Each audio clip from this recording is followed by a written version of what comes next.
Hello বন্ধুরা, good morning. দেখো আজকে আমরা সবাই সকাল সকাল ঘুম থেকে উঠে আজকে যেহেতু বুড়ির ঘর, তো আমাদের এই পাতাগুলো নিয়ে এখন আমাদের পাশে মাঠ আছে, ওখানে নিয়ে যাওয়া হচ্ছে। তো এখানে কম করে 152টা নারকেল পাতা আছে, আরও অন্যান্য পাতা তো আছেই। তো আমরা বুড়ির ঘরটা কোন মাঠে করছি চলো দেখে নাও। এটা কী করেছে পাতাটা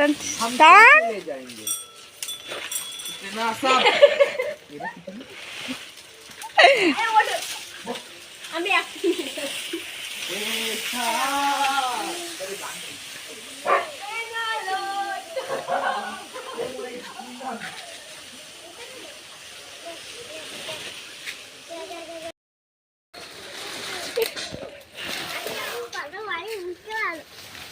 চল মাঠটা একটু ঘুরে আসি।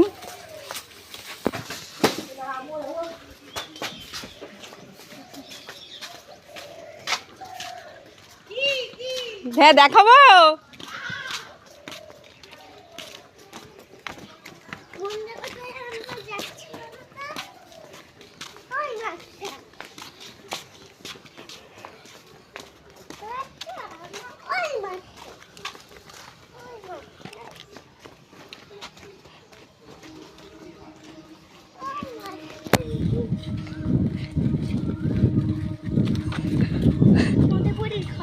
হোলি খেলা হবে কালকে। এই যে আমাদের পাতাগুলো দেখো এখান থেকে রাখা শুরু হয়েছে, মানে রাস্তার মতো করে। আর এই যে মাঠটা আমরা এখানে করব, আর ওইখানে আমাদের বুড়ির ঘর হবে।